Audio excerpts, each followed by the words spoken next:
이야기죠. 지금 계속 이제 진행되는 이야기인데, 이야기라는 형식을, 이야기란 구조 속에서 일반 진리를 뽑아내서 나한테 적용하는 게 설교거든요. 그러니까 이 이야기가 일반적인 뭐 이솝우화도 교훈이 있거든요. 의도가 있어요. 그러니까 이런 요셉과 형들 만나는 이야기에는 그냥 재밌으라고 우리가 하는 게 아니라 반드시 하나님의 의도가 있습니다. 이솝우화는 만들어낸 이야기인데 지금 우리가 읽은 이런 이야기는 다 사실이거든요. 사실 속에 그, 그러니까 사실의 이야기를 하나님께서 만드셔서 뭔가를 얘기하려고 하는 게 있으신 거예요. 오늘도 이 속에서 하나님이 우리에게 주신 음성을 듣는 축복이 있기를 바랍니다.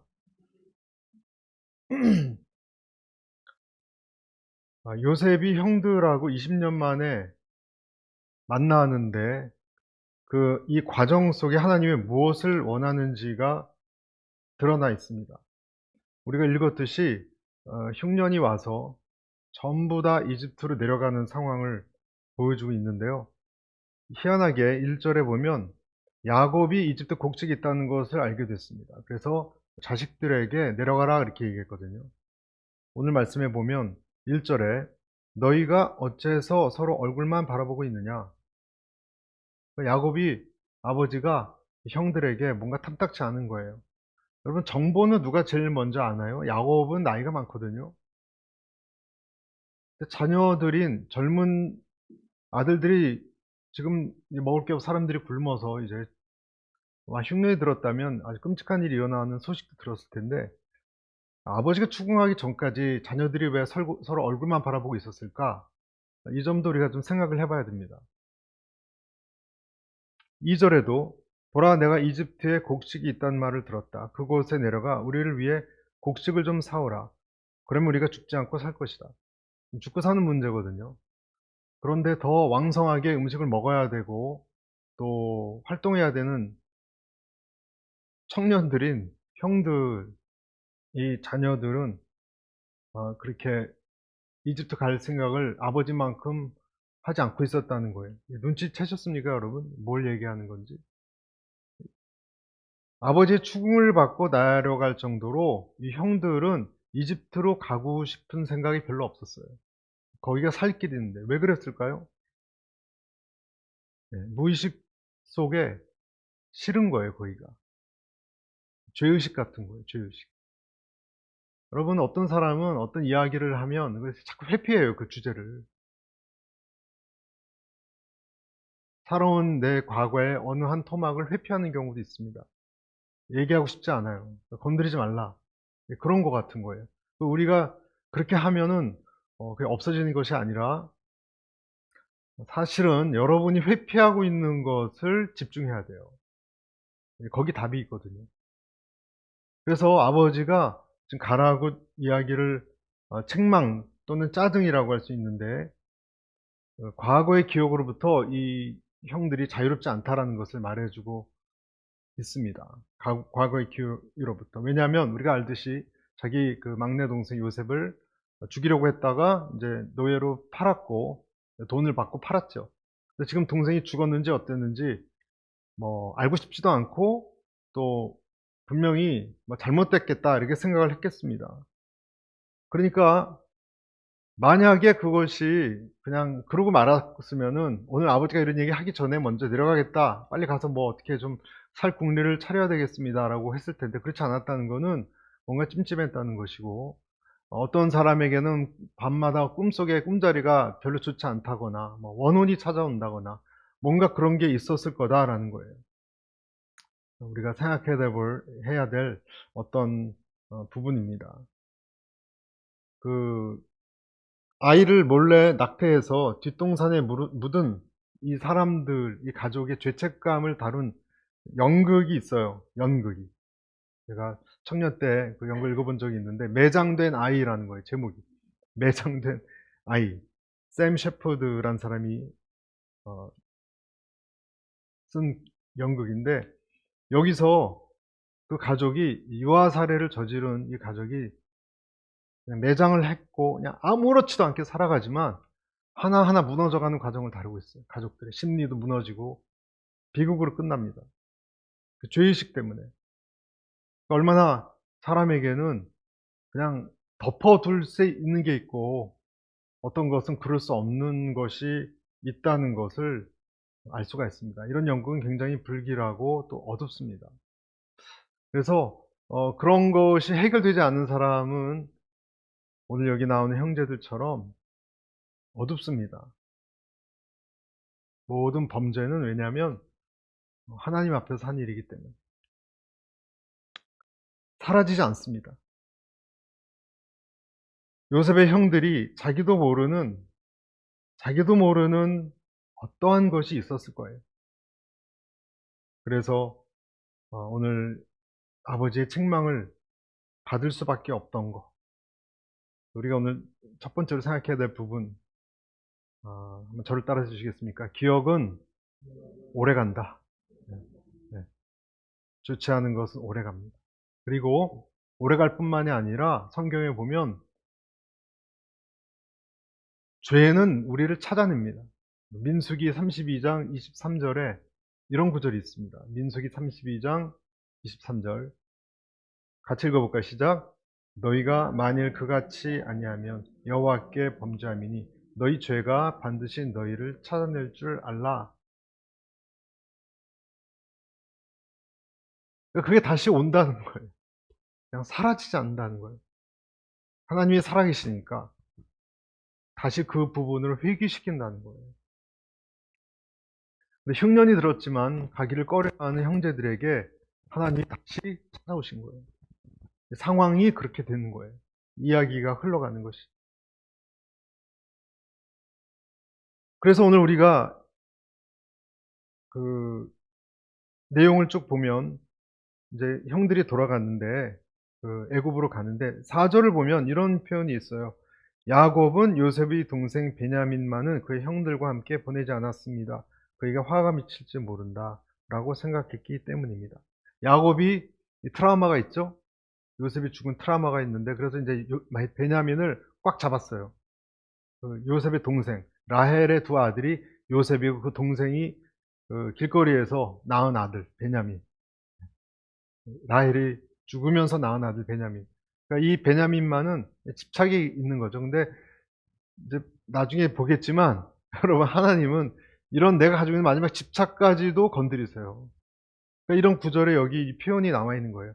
그에게 화가 미칠지 모른다. 근데 우려가 나중에 현실이 됩니다. 하나님이 뭔가 야곱에게 지금 다루기를 원하시는 부분이 암시가 이렇게 돼 있어요. 그래서 5절, 6절 쭉 보면 이제 내려가요. 한두 명이 아니라 애굽으로 양식 구하러 가는 사람들이 무리가 많이 있었어요. 5절에 보면. 그 사람들 틈에 끼어서 내려왔다 이렇게 돼 있었거든요. 그리고 6절에 가보니까 총리가 돼 있었습니다. 요셉이. 그렇죠? 총리 대신이 된 요셉을 만나는 장면이 나오죠. 형들을 맞이하고 있었어요. 물론 형들은 요셉이 그 총리가 자기 동생 옛날 요셉인지 전혀 알아보지 못합니다. 전혀 알아보지 못합니다.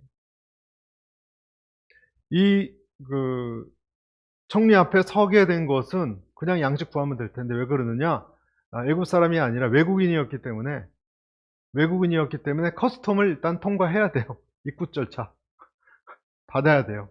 비자 뭐 며칠 동안 그런 식으로 검사를 해야 돼요. 그래서 그 바로 앞에 바로가 아니라 요셉이란 총리 앞에 허락받기 위해서 섰습니다. 요셉 입장에서는 이런 형들을 예상하고 있었을까? 했는지도 몰라요. 조금은. 형들은 요셉을 예상하고 있었을까? 전혀 예상하지 않았어요. 상상도 못했겠죠. 그런데 오늘 성경에는 그들을 바로 알아봤다 그랬습니다. 약간 기다린 감이 없잖아 있는 느낌이죠. 우리에게 주는 느낌이. 요셉은 알아보고 형들은 요셉을 알아보지 못했다. 이 부분도 여러분 잠깐 생각해 봐야 됩니다. 뒤에 가면 제가 또 말씀드리겠지만 이게 무슨 의미가 있는지도 영적으로 해석해야 됩니다. 성경에 보면 예수님을 예표하는 인물들이 나오거든요. 모세도 민족을 해방시킨 구원자잖아요. 모세도 일종의 구원자적인 어떤 롤을 심볼, 상징으로 예표라 그러죠. 그렇게 구약에 예수님을 예표하는 인물로 등장을 해서 그 구약 성경의 서사가 이렇게 이루어지고요. 특히 요셉이 예수님을 많이 예표합니다. 그러니까 형들은 요셉을 못 알아봤어요. 요셉은 형들을 알아봤어요. 뭘 뜻하죠? 우리는 예수님을 못 알아봅니다. 못 알아봅니다. 예수님은 우리를 알아봅니다. 어떨 때 이런 구절이 나오냐면 신약에도 보면 마태복음 25장에 나오잖아요. 내가 너희를 정말 너희가 나한테 물 한 컵도 주지 않고 뭐 이렇게 했더니 우리가 언제 그러냐고 못 알아봤거든요. 양과 염소 비유해 보면 예수님은 우리를 알아봐요. 우리에게 주는 예수님이 그의 백성에게 다가오는 어떤 특이한 방식을 하나를 또 지금 얘기해 주는 면이 알아보지 못하지만 우리는 예수님은 우리를 미리부터 알아보셨어요. 자, 다시 돌아와서 요셉이 형들을 봤을 때 어떤 마음이 생겼을까? 인간적으로 생각해 보면 여러분 두 가지 생각이 있었죠. 하나는 인간적이고 하나는 영적.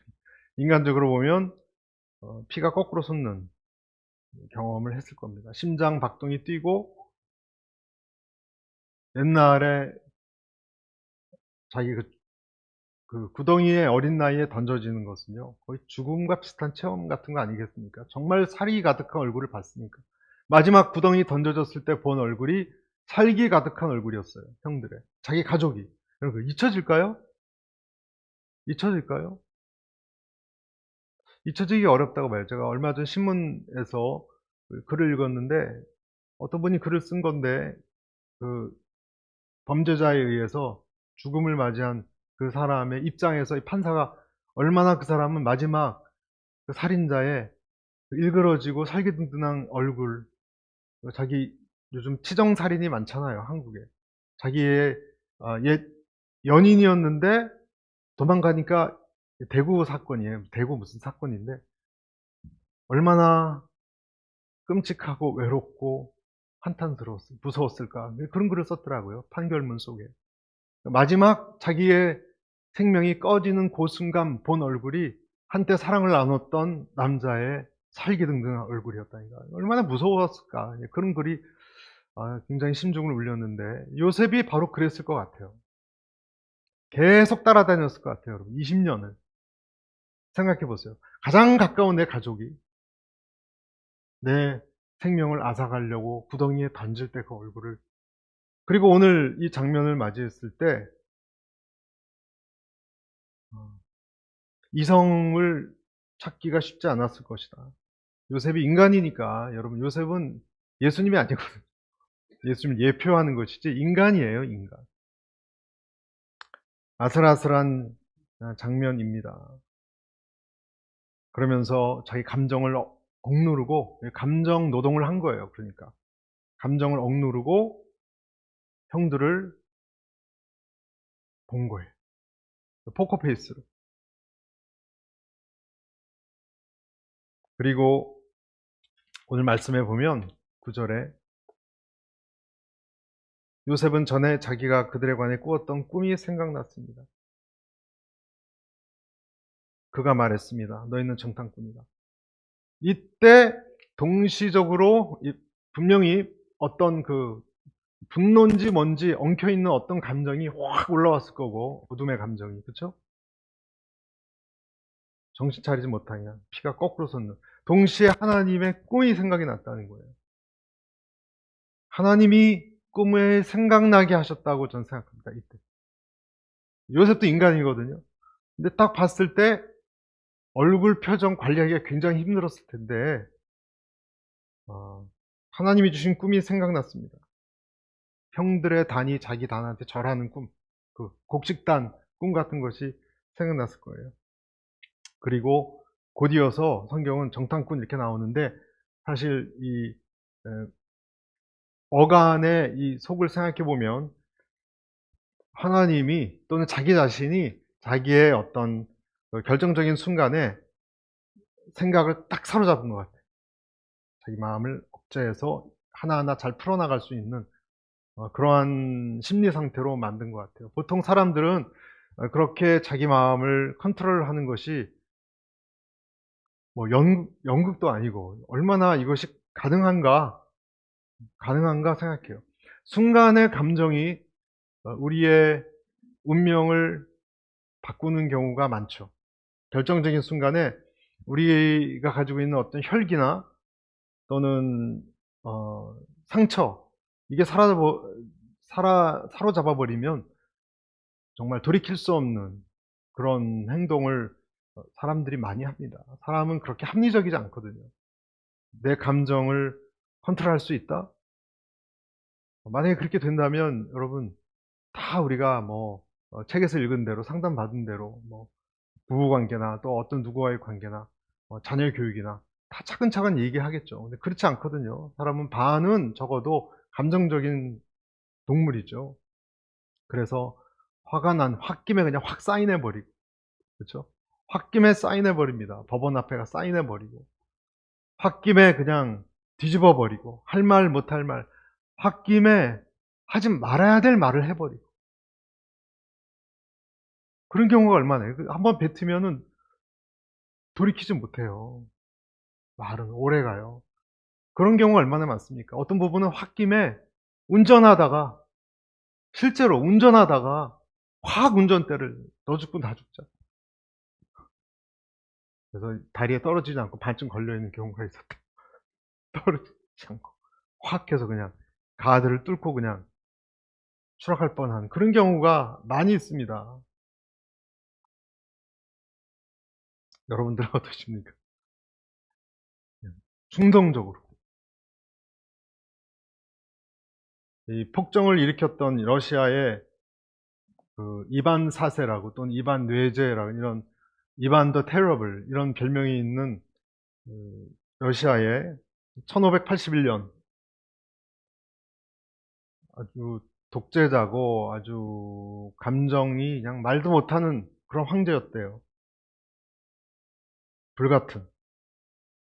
어느 날 이 이반 4세가 자기 황태자비가, 그러니까 자기 며느리죠. 황태자비 엘레나라고 하는 황태자비가 너무 얇은 옷을 입고 있어서 그 왕실에서 그런 옷이 뭐냐라고 화가 많이 나가지고요. 복장이 너무 경박하다는 이유로, 불같으니까 성격이. 그래서 막 구타를 했어요. 구타를. 며느리를. 그래가지고 아기가 유산이 됐습니다. 그러니까 그 아들도 이반인데, 아들이 평소에도 아버지에 대해서 감정이 안 좋은데 도저히 이날은 참지 못하는 거예요. 자기 아내를 유산시켰으니까, 두들겨 패서. 원래 아버지가 그런 줄 알았지만 그럴 수 있느냐. 이성을 잃어서 경로했습니다. 아버지한테 대들고. 그때 어떤 일이 일어났는가? 역사적 사실이에요. 아버지가 아들을 그냥 때린 게 아니라 흉기로 막 이렇게 폭행을 해서 결국 죽이고 말았습니다. 자기 왕권을 이어받을 아들을 자기 손으로 죽이고 말았어요. 유명한 일화죠. 어느 화가가 이 그림을 그린 화가도 있는데, 그렇게 된 거예요, 여러분. 사울 왕도 그랬잖아요. 화가 나서 창을 던지고. 근데 우리가 알듯이 다윗은 화가 났을 때 하나님이 그 마음을 사로잡아서 어떻게 했습니까? 용서하는 일을 했죠. 2번이나. 그러니까 하나님이 그 사람의 마음을 사로잡지 않으면 인간은 비이성적 존재이기 때문에 놓쳐버린 경우가 많아요. 그런데 오늘 어떻게 쭉 그 다음에 이어지는 내용을 보면 하나님이 그 중심을 잡고, 괴롭고 분하지만 오늘 이 흉년을 예상하고 이 마음을 딱 잡은 것 같아요. 그래서 9절에 너희는 정탐꾼이다. 너희는 우리 땅에서 허술한 곳이 어딘지를 살피러 온 것이다. 요셉이, 여기서 이제 의문이 이겁니다. 왜 요셉은 이 뒤에 요셉 이야기가 이 형들을 이제 막 감옥에 넣고, 이 얘기가 굉장히 길잖아요, 여러분. 창세기가 50장까지인데 이 내용이 장장 몇 장에 걸쳐서 이렇게 나올 정도로 왜 하나님은 그냥 내가 당신의 그 막내 동생입니다라고 하면 되지. 그렇죠? 왜 정탐꾼이라고 이렇게 몰았을까? 뭘 의도했길래? 또 성경은 무엇이 그렇게 중요하길래 무엇을 얻어내고자 바로 신분을 밝히지 않고 염탐꾼으로 몰고 또 요셉은 이런 아이디어를 떠올려서 이렇게 몰아치게 됐을까? 근거 없는 혐의를. 근거가 하나도 없잖아요. 여러분 이상하지 않습니까? 하나님이 무슨 의도가 있을까? 우리 생각해 봐야 됩니다. 여기 사실 가장 중요한 메시지가 있기 때문에. 요셉은 인생의 두 가지 숙제를 풀어야 했습니다. 요셉은. 첫째는 뭐냐? 이 억울한 내 상태를 좀 회복하고 싶다. 억울한 상태를. 내가 지금 이렇게 뭐 감옥에 갇히고. 근데 그것은 해결이 됐죠? 꿈 해몽을 내서 요셉 총리까지 됐으니까 이제 억울한 노예 소년으로서의 그것은 해결이 됐어요. 요셉이.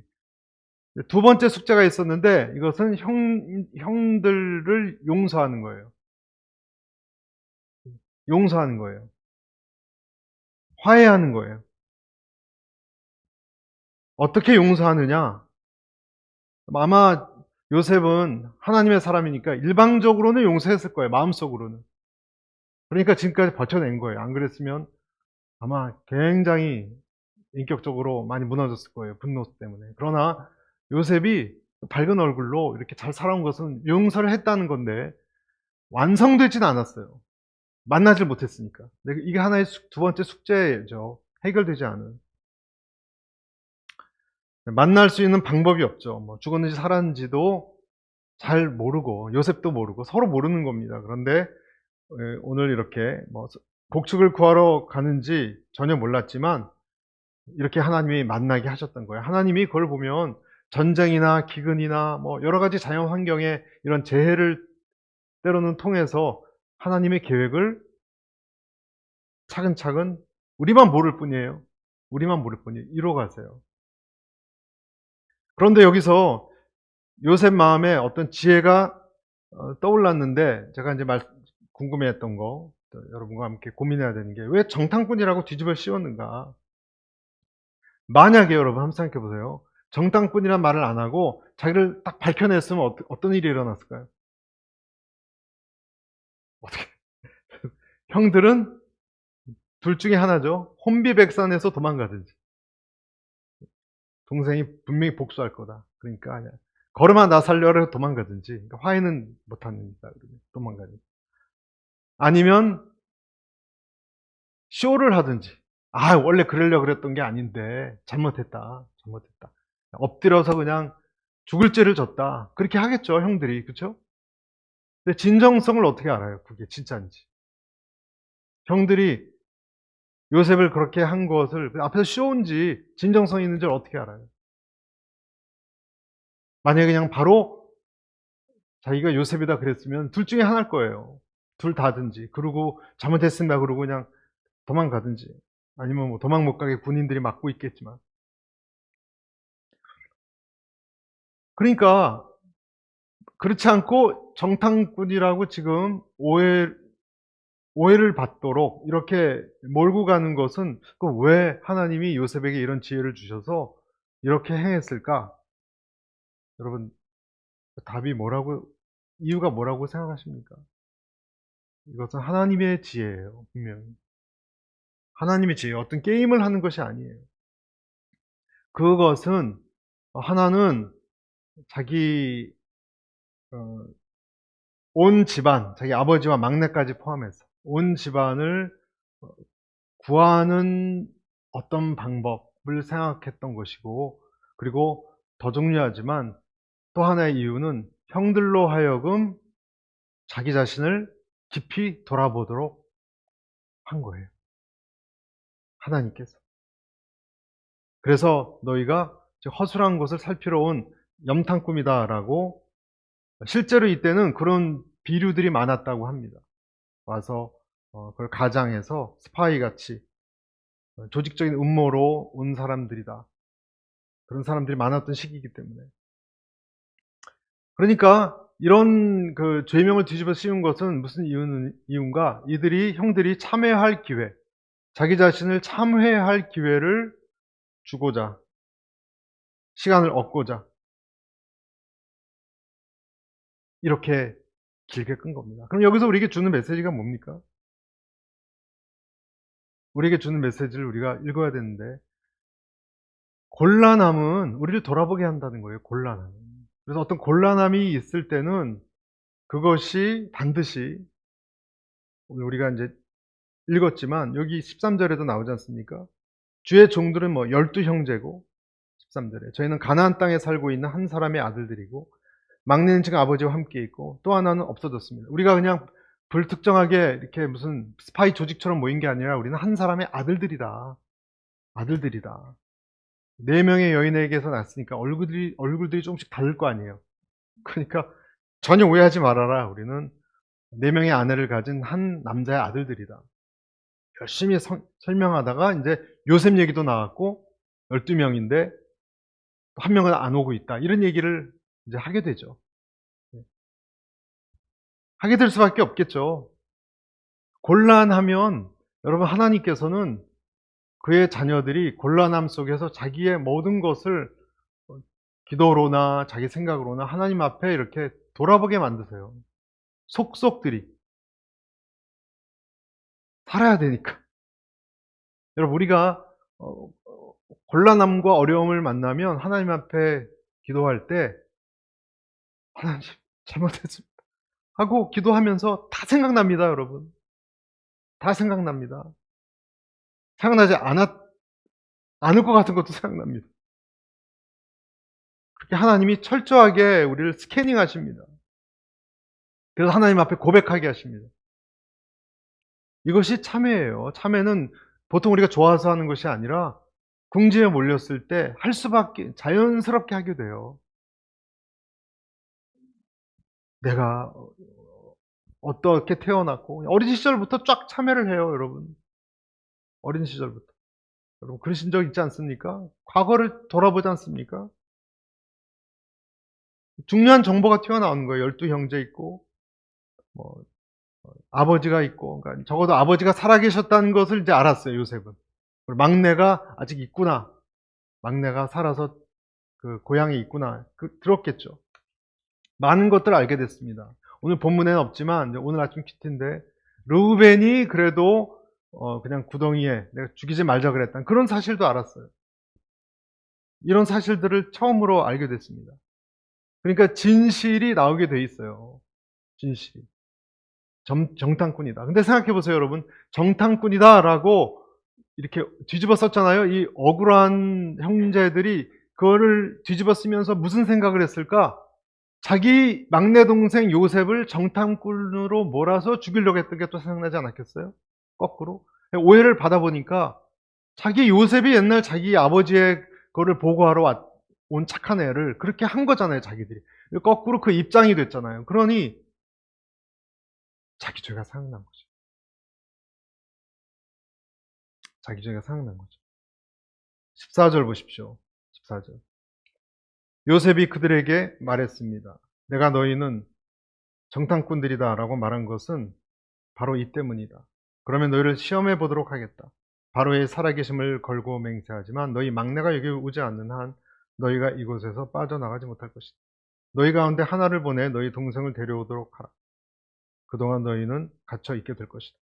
너희 말이 진실인지 시험해 보도록 하겠다. 만약 진실이 아니라면 바로의 살아계심을 걸고 맹세하지만 너희는 정탐꾼들임에 틀림없다. 동생을 데려오지 않으면 너희는 빠져나가지 못한다. 죽는다는 얘기입니다. 얼마나 무서웠을까. 그렇지 않으면 너희는 정탐꾼이다. 그래서 이제 토해내게 된다고 말씀드렸습니다. 이것이 사실은 이것이 내적 치유예요. 우리가 말하는 내적 치유예요. 기억하고 싶지 않은 비밀을 다 토해내게 되는 거. 여러분, 하나님께서 이런 방식으로 우리에게 숨겨진 것을 하나하나 들춰낼 때 이것이 고통이 아니라 여러분 복이라고 생각할 수 있기를 바랍니다. 아멘. 고백이 되어져야 돼요. 벌거벗고 하나님 앞에 자기의 모든 치부를 이야기한 다음에야 요셉이 나중에 자신을 드러내거든요. 요셉이. 그걸 듣고 나서.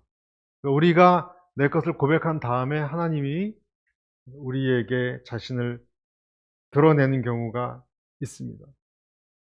이것은 요셉이 비정하거나 잔인해서가 절대로 아니에요. 여러분, 우리의 삶 속에서도 정말 이해할 수 없는 고난, 하나님이 왜 이러시는가, 이게 왜 이런 사건이 자꾸 일어나는가 할 때 마치 예수님의 얼굴이 가리워져 있는 것과 비슷해요. 그렇죠? 아까 말씀드린 것처럼. 제가 처음에 말씀드렸죠. 예수님은 우리를 알아보시지만 우리는 예수님을 못 알아본다.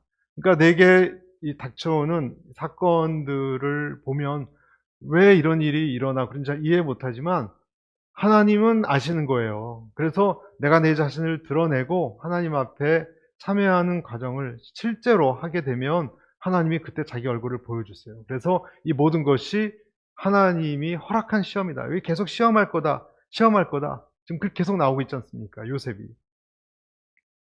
그러니까 이 과정은 진정한 치유와 용서와 그리고 자유를 주기 위한 축복의 과정이에요.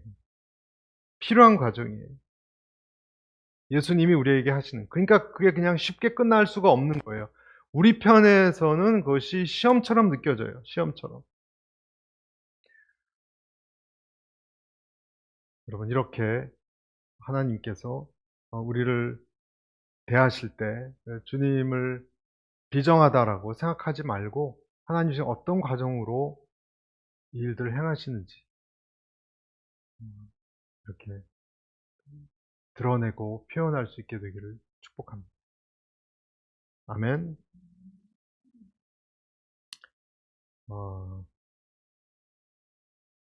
근데 이런 것을 보면 사건이 이렇게 생겨야 꼭 이렇게 되는 것이 참 안타까워요. 사건이 이렇게 되어야.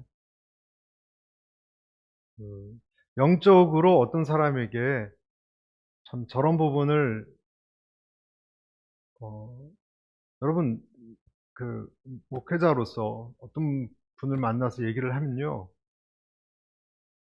아시죠? 얘기 다 못하는 거. 목회자도 얘기 다 못합니다.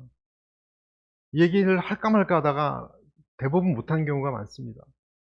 왜냐하면 본인은 부정을 하는데 사실 그분이 들어야 될 얘기가 있거든요. 요즘 시대에 목사가 그런 얘기를 하다간 큰 화를 당할 수 있습니다. 작은 거 건드려도 영린을 건드렸다고. 그런데 그런 것을 누군가 얘기하지 않으면 안 되거든요. 무슨 말씀인지 아시죠? 그런 것이 있어요. 사람마다 그런 것이 있어요. 심리학자들이 말하는 그 조하리스 창이라는 얘기 들어보셨죠? 조하리의 창이라는 게 있는데 네 가지 방이 있어요. 사람 이 의식 속에는. 하나는 내가 알고 남도 아는 거. 나도 알고 남도 아는 거. 또 하나는 나는 아는데 다른 사람은 모르는 거. 나에 대해서. 내 비밀이죠. 그렇죠? 그 두 번째 방이 있습니다. 우리 무의식 속에. 의식과 무의식 속에. 근데 더 중요한 것은 이 두 번째가 아니라 세 번째예요. 다른 사람은 아는데 나만 모르는 게 있어요. 다른 사람은 다 보고 있는데 나만 자기 자신이 그렇지 않다 그래요, 자꾸. 그리고 네 번째 마지막 방은 나도 모르고 남도 모르는 부분이 있어요. 우리 무의식 중에. 이 네 가지 방으로 구성되어 있거든요. 근데 내적 치유라고 하는 것은 사실 두 번째, 세 번째예요. 네 번째까지는 하나님이 하시니까 우리는 모르고. 그런데 예를 들어 기도하는 목사님이나 아니면 기도하는 권사님이나 아니면 주변에서 뭐 가족들이나 아까 제가 말씀드린 세 번째를 얘기를 해야 되는데 그래서 그 사람이 그것을 돌아보게 해야 되는데 못합니다. 잘 못합니다. 굉장히 안타깝습니다. 그러니까 좋은 게 좋은 거예요, 그냥. 그 시간이 1년, 2년, 10년 갑니다. 결국 하나님이 사건 통해서 그 일을 일으키시면 본인도 괴롭거든요. 그러니까 남의 충언을 잘 들어야 되는데 우린 잘 안 듣잖아요. 공감하십니까? 사실 저는 우리 교회에서 하고 싶은 게 있어요. 저는 하고 싶은 게 당장은 아니라도 몇몇 분들을 이렇게 카페에서 좀 깊이 대화를 좀 하는 거예요. 깊이 영적 대화를 같이 하는 거예요. 개인적으로도 좋고 그냥 형식적 신방 말고요. 형식적 신방은 서로 알아가는 거고 좀독 사람에 대해서 알고 기도를 하면 보이는 게 있거든요. 신령해서 보이는 게 아니라 느껴지는 게, 그러면 그런 것을 얘기를 해야 되는데 현대인들은 얘기 안 합니다. 영린이니까. 그러니까 제한이 되는 거예요. 참 안타까워요. 때가 되면 좀 용기를 낼까 생각도 하는데 모르겠습니다. 여하튼 강제로 지금 이런 상황으로 몰아넣어줬잖아요. 흉년이라는 것을 동원하고 모이게 해서 지금 벌거벗기는 과정을 이렇게 하고 있습니다. 그리고 맨 마지막에는 요셉이 뭐라고 얘기합니까? 베냐민을 데리고 오라 그래요. 맨 마지막에는 베냐민을 데리고 오라 그래요. 16절에 나왔죠. 너희 가운데 하나를 보내 너희 동생을 데려오도록 하라. 아버지가 숨겨놓은 자식인데, 그쵸? 아까 처음 말씀드렸듯이 무슨 화를 당할까봐 무서워했던 자식이 베냐민이에요. 그렇지만 영적으로 해석하면 이것이야말로 지금 제일 화를 당할까봐 두려워하는 제일 벌너러블한, 취약하고 참 정말 그거 놓치면 안 되는 그 부분인데, 이 베냐민 때문에 온 가족이 구원받습니다.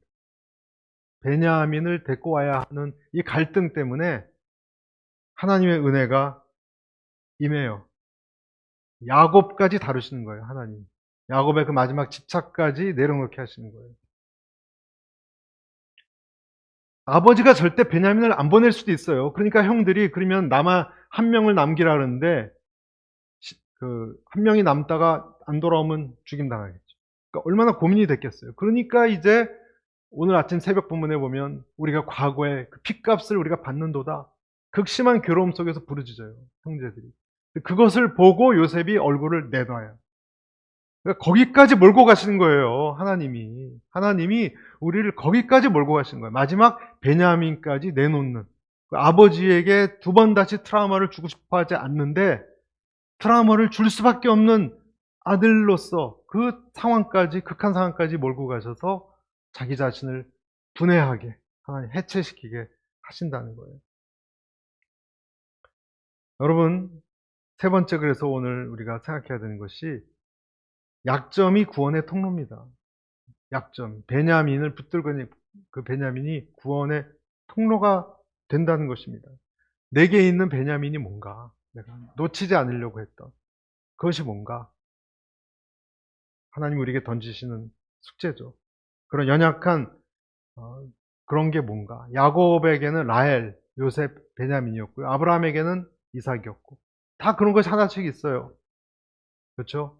사도 바울에게도 자기에게 가시가 있다 그랬잖아요. 하나씩 하나님이 다 그런 것을 통해서 오히려 은혜를 주는 통로로 삼으신다는 것이 오늘의 말씀입니다.